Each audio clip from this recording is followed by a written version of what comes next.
观众朋友，中日这一次的冲突，中国这一边动作是越来越大。除了军演还在持续，进水产限旅游，但你有没有想过，日本为什么还这么沉得住气？难道高市早苗早就把算盘拨过一遍了吗？今天任俊要为大家独家来揭秘，从一片叶子到一口棺材，中日之间有什么样不为人知的神秘交易呢？跟你好是交易，撕破脸就变武器了。看起来中国决定用经济的方式啊，向日本表达他们的这个不满哦。中国在19号的时候单方面通知日本说要停止进口日本所出口的这个水产品啊，这个看起来对于它的经济命脉上面要施以重重的一击哦。是因为日本在2022年的时候对中国的这个出口啊，大概有174亿左右这样的一个产值的水产哦。那而且呢，对他们这个所谓的日本水产出口来讲，中国啊是所谓的最大的出口市场啊。那所以你现在要把它给砍掉之后，那是不是希望啊在经济上面逼你日本让步？而且呢，日本媒体也报道讲说呢，中国呢现在已经向日本通报说要取消恢复对中国出口的这个所谓的牛肉谈判。那事实上呢，最早之前啊，日本牛肉是可以进到中国去的。不过后来啊，因为日本的这个牛只啊出现这个畜牧上面的这个问题，对，2021那个时候一度啊就被人家这个禁止这个出口到中国去。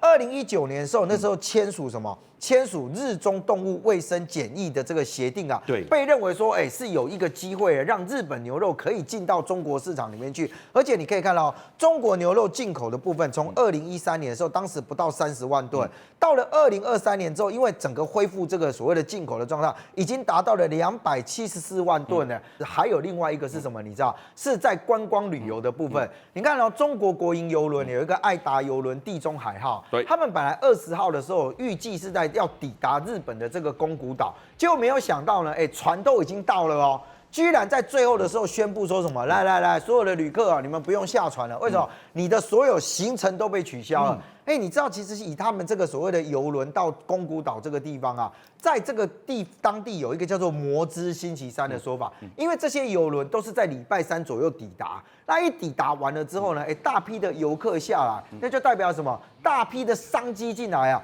每个月都有将近20艘的这个所谓的客船跟邮轮进入到宫古岛，而且几乎清一色都来自于中国啊。对呀，结果你现在可以看得到，我现在连你这个旅客的这个旅游的部分，我都把你取消掉，试图要逼这个所谓的日本让步。而且你可以看到另外一个是武汉的国际工程师啊，他们本来预定11月底的时候要飞到大阪去旅游啊，那结果呢10月的时候就已经获得批准，说你们这个团可以去咯。没有想到18号的时候反而接到他们公司行政部门电话说，来，这个你们给我取消。你知道这行程一取消，是我的机票、我的住宿、我的所有东西全部都要取消掉，那损失谁来处理啊？所以中南海一声令下，国企你是标杆你什么进出你都得经过申请，你能不听吗？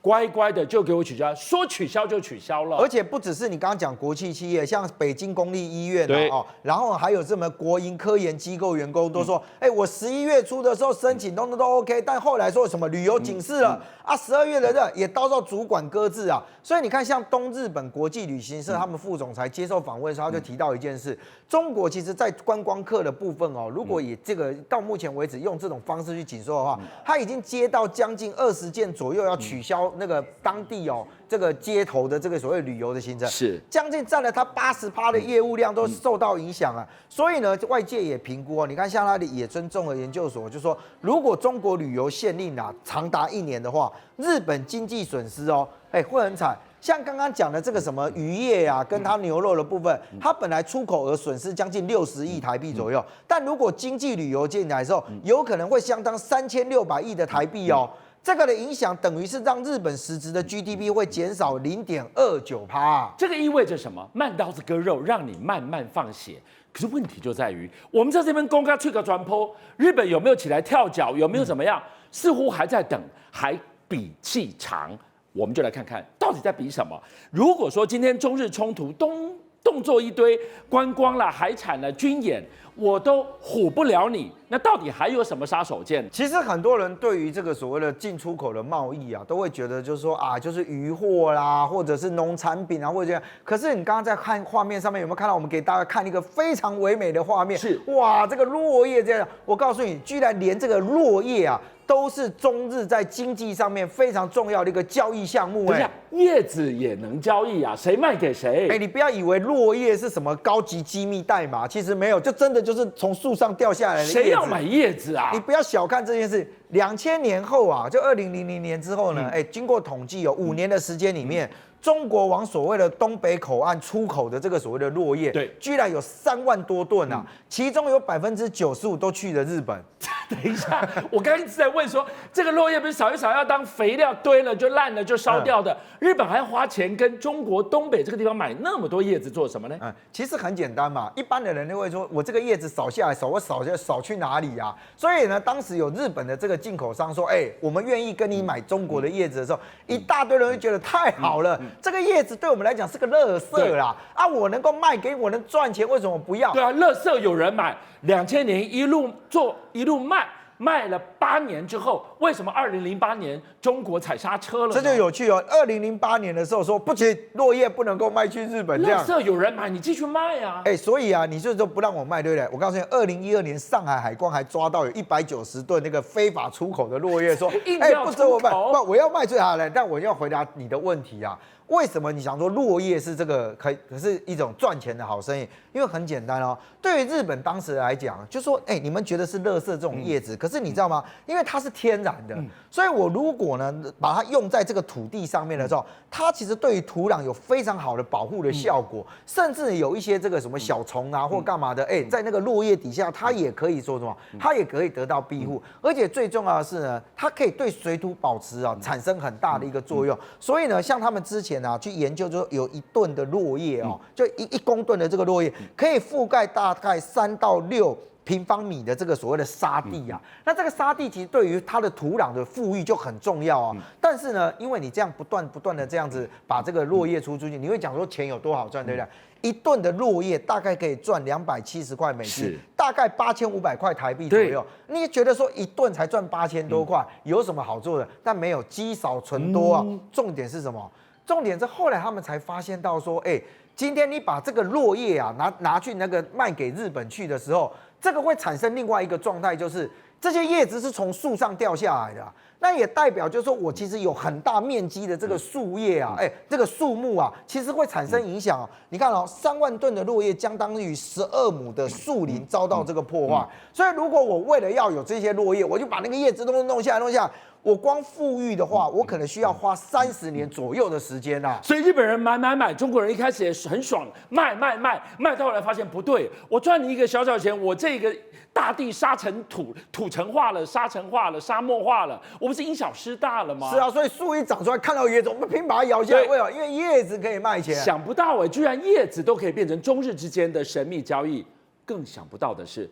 一口棺材啊！是啊，所以你看我们生老病死，其中我跟你讲，死亡的这件事情，有很多人讲说，因为人就死这么一次啊，所以这一门生意也没有人在跟你杀价或干嘛。它其实是一个利润很庞大的东西。对，但你不要小看哦，像以墓碑的这件事情来讲，中国的惠安县啊，居然承包了日本90%的墓碑生意，年产值可以达到台币90亿耶！是，而且你可以看得到，为什么惠安可以承揽这些？因为很简单嘛，日本本土所做的墓碑大概要22万到68万台币左右去做一个墓碑啊。但是呢，如果你是跟中国惠安买什么花岗石的墓碑，更高档哦，我只要你1半的价钱，还更便宜啊。所以它物美价廉啊。这是墓碑，对不对？对。那人往生之后，都是需要一口棺木嘛。对。你知道像山东曹县2024年出口到日本的棺木啊，有120万套啊。它在日本的市占率是达到90%左右啊，因为也很简单，价钱有关嘛。你看日本制的棺材大概要18000块台币左右，但中国制的棺材大概只要不到9000块台币。重点是什么？我可以客制化。你想要什么样的规格，我都可以帮你做。还有一个是什么？因为对日本来讲，他们有些人喜欢用什么？用桐木啊，因为桐木的木头的材质非常棒，而朝鲜本身就是有生产桐木这个地方啊，卖棺材其实是说实话是一个很好的生意，你知道，好到什么程度？像之前啊，山东朝鲜有一个棺材店老板，他是说，我女儿哦，其实长得也是甜甜绿绿，对不对？他说你可以看到我女儿啊，什么时候出生啊，怎样？但我的要求是什么？还要能够有跨境贸易、电子商务专业优先，最重要是要有英语跟日语流利者最佳。你棺材店而已，你现在争驸马爷啊？不是啊，因为我做日本生意啊，暴赚。对不对？我是做日本生意的啊，所以你知道吗？他这个公开征婚条件之后，居然电话被打爆，你知道吗？就是我来，我也符合条件，我也符合条件了。最伤筋动骨的在这一张照片，哇！我们讲这一次引爆了整个危机的事件冲突是什么？高市早苗、女安倍的这一句话：台海有事，日本有事。我们来看看。安倍的葬礼居然也握在中国人手上啊！这个可能对中国来讲，下一个就是你的人生大事你要怎么处理呢？你看哦，像东京目前有9家的这个火葬场，其中有7家属于民营机构，但是有6家呢是由所谓的东京博善来进行经营啊。你在画面所看到的这个日本前首相安倍晋三，他整个的这个身后的大事啊，火化了这个东西啊，其实就是由这个所谓的东京博善来进行处理啊。可是我们刚刚提到说东京博善啊，就日本的嘛？没有，我告诉你，因为他后来啊，在中国资金的操作之下，已经被中国所并购了。2019年的时候就被中资企业并购了。但重点是这个，他们这个所谓的东京博善，因为你看哦，他7家民营，有6家是他们自己在经营，所以东京都内23个区里面哦，70%的殡葬业务都是由他们在负责了啦。这个几乎就是垄断的概念了。所以我刚刚讲，你刚才看哦，从这个墓碑到棺木，然后到什么？到你这个人生死亡的最后的那1里路，中资其实在这里面都扮演了非常大的一个角色哦。所以如果中国要决定再继续去紧缩你的时候，很有可能是你这个日本这个它基于政府政策要求，换你这些中资企业也跟着配合的时候，那真的会影响的是日本国内所有很多人需要面对的问题啊。观众朋友，今天辉达旧泉村，明天呢看鸿海科技日接棒点火 AI 行情。明天呢最重要的亮点会是什么呢？鸿海将要公布他们第1部自家制造的人形机器人要正式亮相了，等于对全世界宣告，我不只造手机，下一代的人类替身我都做得出来。另外一个关键字呢，纳智捷，它可是严凯泰为台湾装上轮子最重要的一个梦。3年前，严陈立莲开着那部新车，感动到哭了。现在他替纳智捷找到了新爸爸，鸿海接棒为台湾装轮子，吐归台湾，马被吐专世界。对，没错。事实上，鸿海的这个科技日准备在明天登场，在11月21号跟22号。那当然了，大家就是说 AI 当然非常重要，它会展示 AI 伺服器，还有包括说完整的 GB200的这个解决方案。那尤其是鸿海呢，它在这个亚湾区的 AI 超级运算中心呢，事实上是台湾最近期的这个跟辉达合作的这个云端合作的建设。那根据鸿海自己的表示，就是说我们里面的这个算力大概已经有70%到80%都已经分配完毕了哈。所以在 AI 的布局来说，当然是相当的这个完整。那另外一个就是说，鸿海的科技日明天会首度曝光他们所谓的第1代的 AI 人形机器人。那这个 AI 人形机器人说，因为明天呢会有个贵宾来到台湾嘛，黄仁勋因为他刚在主持财报会议没办法来，他派他儿子黄胜斌来。那黄胜斌要参加什么？参加科技日的机器人主题的对谈嘛，所以当然这个就是机器人就会亮相，就是这样。然后他用的开发为这个黄胜斌来站台，当然他用的就是辉达开发的嘛，用这个辉达的人形机器人通用基础模型来驱动嘛，所以等于是说黄胜斌代替他爸爸来参加这一次的机器人的相关的座谈。好，那我们讲鸿海的这个第1台的这个生产用的这个机器人人形机器人来说，我们可以看它已经在这个上面运作。那上面运作来说的话，因为我们知道你在生产线上面使用，那生产线上面使用来说的话，重要是快，所以它为了要拥有即战力的时候，它用的是轮子的这个运输，不是用双腿。那我们讲事实上，双腿的机器人，如果你讲到全世界技术最好的，那毫无疑问是这一家公司 Agility Robotics 的这家公司。那这家公司来说，事实上它是个美国的新创企业。那目前为止的估值呢，大概已经到达10亿美金以上。那它前一次来到台湾，来到台湾要做什么呢？来到台湾跟我们台湾的这个能帅集团、能力集团呢互相的合作。虽然说，能力集团去这个投资它，然后尤其他来台湾找很多的供应链，他们特别提到说，为什么台湾在机器人上面，特别是人形机器人上面呢很有竞争力呢？他说，因为台湾具备制造力，又可以客制化的优势。足以在人形机器人产业中扮演重要的角色，所以你看 Agility 来台湾来说，的确是一个对台湾的机器人产业一个看好的这个状态。好，那我们讲Agility 这家公司来说的话，除了我们的能帅集团有投资之外，它还获得亚马逊的投资，然后还获得辉达的投资，所以它事实上这个公司来说，当然就是一个未来的冉冉之星哦。那尤其是它未来呢，会在亚马逊的工厂里面，这就是亚马逊的工厂，会布大概75万台的这个机器人。另外，它这家公司来说的话，是2015年成立的。它跟一开始很多人机器人的研发都用轮子，它一开始就是说我要用双足机器人来走这条路，所以也就是说。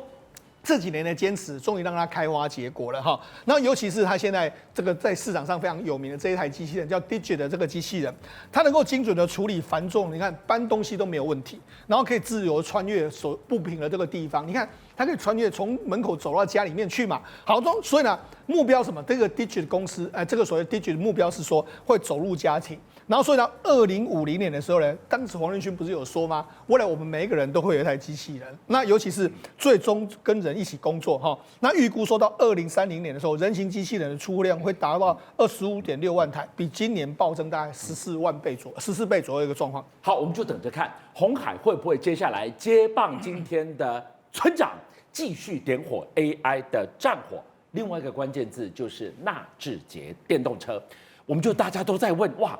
现在纳智捷要卖给鸿海，是无亚不亚，细节要怎么继续？好，记大家吐回台湾，吐全世界。明天听说鸿海会有重大的宣示。对，事实上我在节目曾经说过，鸿海股价要往上推，绝对要电动车有所发展哈。那所以明天的这个科技日里面来说的话，鸿海会把所有的电动车能够展示出来，全部展示给你看。他们这一次来说的话，已经释出预告，它会推出全新的这个车种，叫 Model A。Model A 就是类似这样子的哦，然后它有这个双轨的这个电动滑门，然后大空间，它是7人座 MPV 的这个规格，也就是说多功能的这个休旅车这样一个状况。这个7人座既然就是比较大型的嘛，就是鸿海过去在大型这个领域来说的话比较没有，那它这一次等于是在乘车领域来说，大型的7人座也都有了。好，那除了这个 Model A 之外来说，我们这样有 Model C 嘛？对 ，Model C 现在在台湾也有卖哈。那它现在的要把北美版的拿到台湾来哈，也就开放这个市场。那显示鸿海在电动车的这个领域来说的话，它可能也认为说，我这个 Model C 呢可以到美国去卖。好，那这个当然在美国开卖之后，我们可以抢先体验这个 Model C 哦，在这个北美开卖的这个状况。好，那另外一个就是说，因为原本这个纳智捷要推出一个 Model B 嘛，就是 N5 这个车子，但这个 N5 这个车子比较小型的这个车子，但是因为呢，好像这个纳智捷对于推出这个车呢有不一样意见，跟富士跟这个鸿海，所以传言就是说，在科技日上面会宣布说，原本的 B 这个 Model B 或是原本纳智捷应该推出的 N5 呢，会改为这个 Foxconn 的 Bravia 来贩卖。好，那既然会改成富士康来贩卖的时候，这时候于是就一个话题就出来了。那纳智捷是不是怎样？是不要了吗？还是怎么样了？还是要用鸿海来卖了？那所以这个时候我就问哦，当它改成富士康之名去上架的时候，这不就是变成了富士康为品牌的元年了吗？对，没错。好，那于是我们就讨论到另外一个议题嘛，就是前一阵子闹得沸沸扬扬，就是说鸿海到底要不要买下纳智捷这间公司嘛？好，那于是呢，在这几天的时候呢，裕隆的副总经理李建辉呢，在法说会上面就说啊，好啦，我知道大家一定法人都问这个问题嘛，他说，我们本周五呢，我们也会参加啊，我们这个鸿华先进也会参加，因为他是鸿华先进的代表啊，参加的话，到时候就会有相关的说明，所以看起来那就是会讲了，对，看起来的话，有可能在这个明天的科技日，搞不好就宣布说，鸿海取得纳智捷的这个主导权。好，那我讲，因为纳智捷这个品牌来说，我们就说它2008年成立的时候，就是严凯泰的生命嘛，对。那严凯泰过世之后，其实严成立也背负这样的这个包袱啦。那我们就讲要卖掉这个放掉这个纳智捷这件事情来说话，听说在裕隆内部也掀起不少的讨论，大家有正反意见。那最终听说是由这个严成立拍板定案，就说好啦，我就直接把它卖掉好了，我要忍痛割爱。为什么要忍痛割爱呢？你看，因为你看严成立在上次，你看这2022年出席这个 N7 发表的时候，人家就说，那你有没有董事长，你有没有自己试驾啊？你看他眼眶还是有点泛泪的感觉。你董事长，你有没有自己试驾？他还说什么？他说：“哎呀，我太宝贝他，太呵护他，我根本不舍得驾他这个车子。”好，那个事实上他对这个纳智捷事实上是有感情存在的哈。但是问题是，他这一次处理这个纳智捷这件事情来说，听说是他亲自下去跟股东们说：“哎，我们真的要卖了，没办法，我们这样子再拖下去的话，不是一个好事情。”那甚至很多老臣反对的时候，他还拿出一个当年严凯泰的这个故事。他说严凯泰当年呢，因为我们知道事实上这个严凯泰的这个母亲吴顺文有创个飞0101，大家很多台湾人应该都知道，对不对？那飞01也要割舍掉的时候呢，当时严凯泰就跟他母亲说：“不行，我们没办法再这样下去，再这样下去我们会亏损。我们要改挂你上卖的这个车子的时候，当然获得他妈妈的同意。他就跟他妈讲一句话啊，这没什么。”我就是只是要活下去而已。所以现在这句话的意思就是，盐城历年也是要告诉这些反对的股东说，没什么，我也只是要活下去而已啊。咱古早的整卡所在哈，一家会哈养不起孩子，是这孩子我们让另外一个人家来养，我给他给他秀，我们看着他长大，心里虽然觉得酸酸的，可是好歹我们的血脉在那个地方茁壮成长。对，没错。盐城历年董事长现在的心情应该也是这样。对，没错。我就讲2008年成立以来的这个纳智捷来说，你看每一年都是非常多亏的，对不对？那最亏的一年，曾经一年亏到128亿，我觉得这个对裕隆来说形成一个非常大的压力嘛。好，那就有裕隆老臣就说什么啊？你死这个裕隆死捏着是裕隆跟鸿华先进两边都死，所以就是说他认为放手是一个最好的这个选择。那今年的纳智捷虽然亏的比较少，大概亏1.26亿左右，但是呢，事实上对这个盐城历年来讲，做这个决定并不是那么容易。我就讲。你这个2008年的时候，当时严凯泰说他要用生命经营的时候，你怎么做呢？好，所以就有人就说，盐城历年是花了约莫7年左右的时间呢，才弄好这个内部的这个分离焦虑症的这个状况。那为什么这样说呢？你看，因为一开始这个纳智捷成立的时候，严凯泰你看他还亲自拍广告。他当时是当然信心满满，尤其是你看成立5年左右，我们来看2013年的时候，纳智捷那时候他在全世界两岸，他可以卖到4万辆车子哦。那同年成立的这个已经10年的特斯拉，它的销售量只有2.2万台哦。所以当年纳智捷卖的比特斯拉还要更好啊。所以当然觉得，那这个严凯泰当然觉得 OK 啊，你看我卖的这么好。那严凯泰还曾经跟媒体说什么，我就是把生命跟纳智捷画上等号。所以，如果纳智捷做不下去，我存在的意义也就不存在了。所以，事实上，这个当年的严凯泰的所作所为，大家都很清楚吗？好，那问题是，我就说花了7年时间怎么花？因为后来的盐城历年在2018年严凯泰过世之后，他就接班。那接班的时候，那怎么办呢？他第一个时间他也没有办法去处理纳智捷。为什么？因为纳智捷是他一想到严凯泰刚过世，纳智捷我把它处理掉，这个怎么对得起严凯泰？那怎么办？他第一个时间就是先把比较偏边陲的、亏钱的把它处理掉。把它处理掉之后，所以你看，他隔年才处理比较核心的这个华创嘛。那华创他当年就说：“华创或者是纳智捷，我要怎么同时把它卖掉吗？”他当时就曾经这样想，但是他后来想，不行，我把纳智捷跟华创卖掉的时候，人家就会觉得说：“阿里北这个严凯泰的这个骨肉，你卖这些东西，那你是不是公司不要经营了？”所以他就不敢卖嘛，对，他一直觉得说什么时候要卖呢？但是一直到了2020年，人家疫情爆发，车卖得很烂，所以整个裕隆的市值对最低只有剩下145亿，那怎么办？总之要做出决定，你不做决定就会完蛋，所以他就把华创用这个作价的方式，后来用技术作价嘛，跟鸿海成立所谓的鸿华先进，鸿华先进就是这样来。那你看我放手华创。军长有没有让这个裕隆更好？有啊，因为有鸿海的加持，然后市值在2023年就冲到830亿嘛。你看，从原本的145撞到830，那成长了3-4倍，放手有更好的这个状况。所以有了华创这个好的例子来说，终于让这个所谓盐城历年愿意放手纳智捷，我觉得这是一个非常重要的心路历程的这个过程。好，那除了这个之后，那你想啊？那纳智捷卖出去那怎么办？事实上不用这么紧张啦，因为第一个纳智捷卖掉之后，他只是把这个亏钱的这个目前他处理不来，先把它包袱丢掉。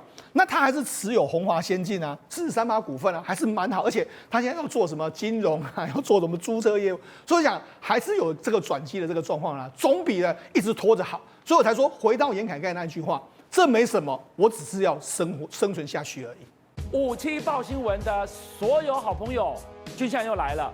谢谢大家，是你们的订阅数加持了我们，让我们在4月6号中午过后破100万了。